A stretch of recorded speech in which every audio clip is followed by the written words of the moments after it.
আরও এক দফা নিষেধাজ্ঞার বেড়া জালে জড়াতে যাচ্ছে জামায়াত। হ্যাঁ দর্শক, হয়তো এমনটাই হতে যাচ্ছে, কারণ এটা তো আর আমার কথা নয়, বলেছেন খোদ মির্জা ফখরুল। তবে কি রাজনীতি শেষ শফিকুর রহমানদের? দর্শক, বাংলাদেশের রাজনীতিতে নতুন করে উত্তাপ তৈরি হয়েছে বিএনপির মহাসচিব মির্জা ফখরুল ইসলাম আলমগীরের একটি বক্তব্যকে কেন্দ্র করে। রাজধানীর নয়াপল্টনে দলীয় কার্যালয়ে এক সংবাদ সম্মেলনে তিনি বলেন, ভবিষ্যতে এমনভাবে কাজ করতে হবে যাতে জামায়াত ইসলামী রাজনৈতিকভাবে পুরোপুরি নির্মূল হয়ে যায়। এই বক্তব্যটি তিনি দেন মূলত জামায়াতের পক্ষ থেকে করা অভিযোগের জবাবে, যেখানে বলা হয়েছিল বিএনপি ইঞ্জিনিয়ারিং করে ক্ষমতায় এসেছে।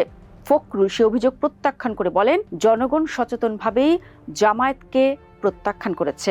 দর্শক, এই বক্তব্য প্রকাশ্যে আসার পরপরই জামায়াত তীব্র প্রতিক্রিয়া জানিয়েছে। দলটির বিবৃতিতে বলা হয়, একটি রাজনৈতিক দলকে নির্মূল করার হুমকি দেওয়া গণতান্ত্রিক ভাষা নয় এবং এটি অসাংবিধানিক এবং অনভিপ্রেত। তারা এটিকে রাজনৈতিক শিষ্টাচারের পরিপন্থী বলেও উল্লেখ করেন। একই সঙ্গে জামায়াত অভিযোগ তোলে, যুক্তি ও আদর্শ দিয়ে মোকাবেলা করতে ব্যর্থ হলে এমন উস্কানিমূলক ভাষা ব্যবহার করা হয়। দর্শক, ঘটনাটির গভীরে মনোযোগ দিলেই বোঝা যায় এটি কেবল একটি বক্তব্যের প্রতিক্রিয়া নয়, বরং দুই দলের মধ্যে জমে থাকা রাজনৈতিক অবিশ্বাসের বহিঃপ্রকাশ। সাম্প্রতিক সময়ে সংসদ ও রাজপথে বিভিন্ন ইস্যুতে দুই দলের অবস্থান এক নয়। বিশেষ করে গণভোট, সংস্কার ও ক্ষমতার প্রশ্নে জামায়াত প্রকাশ্যে বিএনপির সমালোচনা করেছে। ফলে পাল্টাপাল্টি বক্তব্যের এই ধারাবাহিকতা রাজনৈতিক দূরত্ব বাড়ার একটি স্পষ্ট ইঙ্গিত হিসেবেই দেখা হচ্ছে। এখানে অনেক বিশ্লেষক গুপ্তকাট বা অন্তর্নিহিত কৌশলের বিষয়টি দেখছেন। দীর্ঘ সময় ধরে বাংলাদেশের রাজনীতিতে বিএনপি ও জামায়াত একসঙ্গে আন্দোলন ও নির্বাচন করেছে, কিন্তু এখন প্রকাশ্যে কঠোর ভাষা ব্যবহার করা মানে হতে পারে নতুন রাজনৈতিক অবস্থান তৈরি করার চেষ্টা।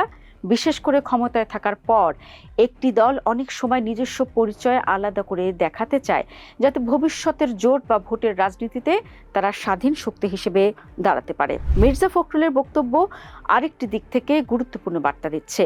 এটি সরাসরি কোনো আইনি পদক্ষেপের ঘোষণা নয়, বরং রাজনৈতিক অবস্থান শক্ত করার ভাষা। তিনি একদিকে জামায়াতের অতীত ইতিহাসের কথা স্মরণ করিয়ে সমর্থকদের কাছে কঠোর অবস্থান দেখাতে চেয়েছেন, অন্যদিকে বিরোধী শিবিরে বিভ্রান্তি তৈরি হচ্ছে বলেও অভিযোগ করেছেন। ফলে এই বক্তব্যকে অনেকেই রাজনৈতিক চাপ সৃষ্টি ও সমর্থক গোষ্ঠীকে একত্রিত করার কৌশল হিসেবেও দেখছেন।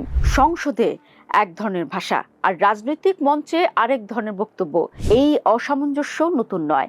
সংসদে সাধারণত কূটনৈতিক ও সংযত ভাষা ব্যবহার করা হয়, কারণ সেখানে রাষ্ট্রের আনুষ্ঠানিক দায়বদ্ধতা থাকে।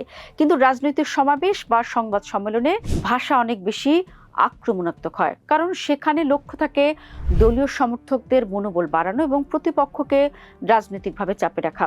বর্তমান পরিস্থিতিতেও একই প্রবণতা দেখা যাচ্ছে।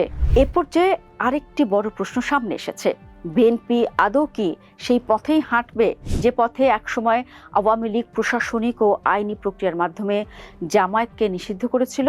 ইতিহাস বলছে, রাজনৈতিক দল নিষিদ্ধ করার নজির বাংলাদেশে আছে, কিন্তু প্রতিবারই তা হয়েছে তীব্র রাজনৈতিক বিতর্ক ও আইনি লড়াইয়ের মধ্য দিয়ে। ফলে বর্তমান বাস্তবতা, বিএনপি যদি একই ধরনের পদক্ষেপ নেয়, তাহলে সেটি শুধু একটি দলের বিরুদ্ধে সিদ্ধান্ত হবে না, বরং গণতান্ত্রিক রাজনীতির পরিসর, জোট রাজনীতির ভবিষ্যৎ এবং আন্তর্জাতিক মহলে সরকারের ভাবমূর্তি সবকিছুর উপরই বড় ধরনের প্রভাব ফেলতে পারে। সব মিলিয়ে ঘটনাটি কয়েকটি স্পষ্ট ইঙ্গিত দিচ্ছে। প্রথমত, পুরনো রাজনৈতিক সমীকরণে পরিবর্তনের লক্ষণ দেখা যাচ্ছে। দ্বিতীয়ত, ক্ষমতার রাজনীতিতে দলগুলো নিজেদের অবস্থান আরও স্পষ্টভাবে তুলে ধরতে চাইছে।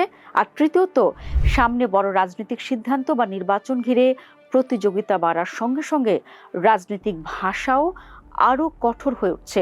এ বাস্তবতায় বিএনপি জামায়াত সম্পর্কের ভবিষ্যৎ কোন দিকে যাবে, সেটি এখন সবচেয়ে গুরুত্বপূর্ণ প্রশ্ন হয়ে দাঁড়িয়েছে।